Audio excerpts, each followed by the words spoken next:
So this is just a little video to explain the different parts of the overlocker and the interaction between these two moving pieces underneath here, the lower looper and the upper looper.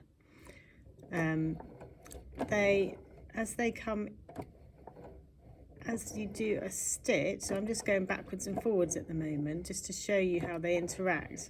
So this one comes in, the lower looper actually comes in and brings the thread over the top of the upper looper. Not sure if you can see it, but it's happening just here. The thread is coming in over the top, and then as you turn and make a full stitch, that thread, you see, it's just sliding away again, and then it's looping, coming off, which is leaving this one completely free of thread at that particular part of the stitch.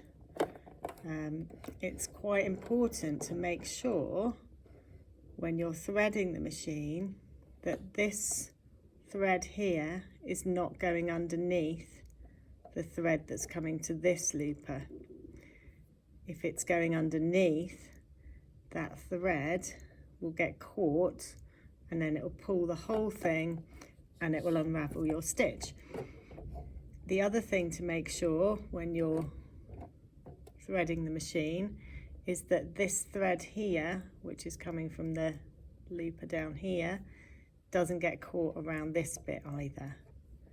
So just very quickly, what I'm going to do, I've got threaded at the moment, but I'm going to show you how to just re-thread the machine. So say for example this looper here has become unthread, which is the most common thing that will happen in my experience. So we want to, I'm just wiggling backwards and forwards with the hand wheel and pulling the threads to the point where we end up with just 4 loose threads and it's no longer a chain stitch. Now, and then we can take the 2 needle threads and pull them back and just leave them to one side.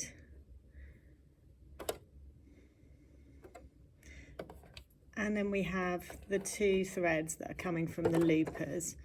So I'm going to collect this one, the upper looper here, and just keep that one out of the way, and then re-thread from the beginning this looper here. And then I can show you how to keep it out of the way. So I'm just lining this up now. On this particular machine, it's a Brother 2104D, I think. Let me just have a quick check. Yeah, a Brother Lock 2104D. So this thread here needs to be hooked. Oops. I'm getting a little bit of a muddle with the thread, so I'm just going to tuck that one up out of the way. Okay, so we have the first thread, the lower looper. We are going to make sure it's underneath where it needs to be. It goes around this hook at the back. Kind of pop it in like a bit of dental floss, so it's going around that hook.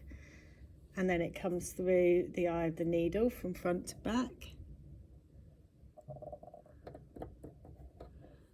I'll do that with my tweezers.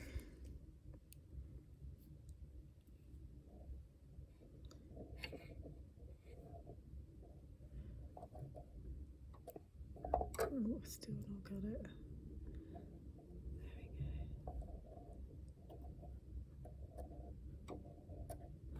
And this bit's key.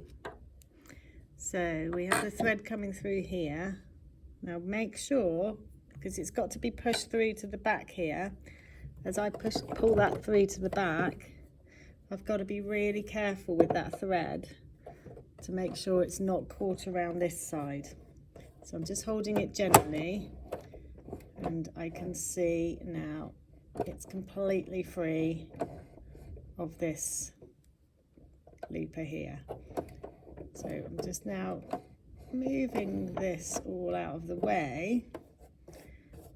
Sometimes you have to turn the hand wheel backwards on this particular part, but now we'll deal with this one.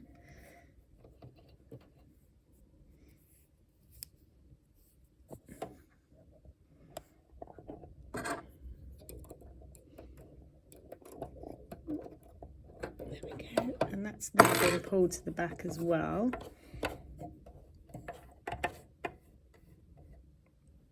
And what you need to do now is make sure, just by holding these two threads gently, so that they don't get a little bit tangled, and turn the hand wheel towards you and check that lower loop, that looper here, the thread is just coming over the top of the thread from this, because there's a thread coming from this eye down and down to here, and this thread needs to be coming over the top of it and back away again, like that, and it's sliding away.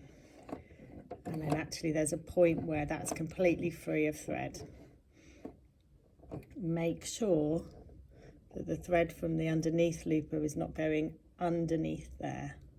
It's going over the top. And it can end up in the wrong position if you're twiddling with the hand wheel. So be really sure that they're in the correct position and tucked out of the way, and then you can put your two needle threads in. And then get them tucked underneath. And so all the 4 threads are still quite separate. The needle threads need to be threaded last after these 2. And on this particular machine, this one has to be threaded first, and then this one gets threaded next. And then the needles. So I won't thread the needles. I think you'll understand that bit. This is the little bit that's really important. If you get those going across and back with the threads, then the rest of the threading of the machine should be absolutely fine. So that's the key problem. What normally happens when a thread's got tangled is it may have been wrapped around here by accident, or this thread is going underneath the thread that's going to this needle. So be careful to get those right, and then hopefully everything should run smoothly. I hope this is helpful. Thanks.